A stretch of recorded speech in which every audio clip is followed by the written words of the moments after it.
Meet Helena Cromont, a woman whose stillness speaks before her words ever do. At 86, she has learned that urgency is a habit, not a necessity.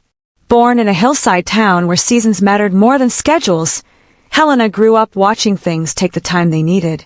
That lesson stayed with her long after she left. She never chased a loud life. She chose a deliberate one, and in doing so, learned how strength gathers quietly.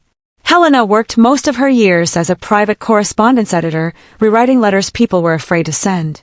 Apologies that arrived too late. Confessions that needed gentler edges. Goodbyes that required courage more than grammar. Through other people's words, she learned how rarely humans say what they mean on the first try. Listening, she discovered, is not passive. It is a form of control.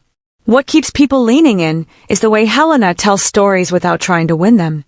She speaks in measured tones, leaving room for discomfort, because she knows that growth never arrives fully dressed. She remembers not just events, but the quiet aftermaths. The night after a celebration, the morning after a decision, the silence after honesty. Those are the moments that shape a life, even if no one applauds them. There was a period when Helena stepped away from everything familiar. Not to escape, but to recalibrate. She lived alone near the sea, owned very little, and learned to enjoy the company of her own thoughts without needing to explain them. During those years, she stopped performing usefulness. When she returned, people sensed it immediately. She had become unmovable in the best possible way.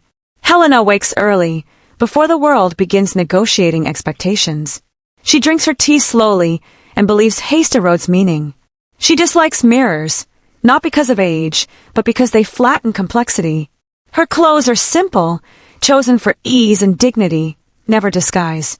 She stands straight, not to appear confident, but because she has learned where she belongs. Her wrinkles are not records of loss.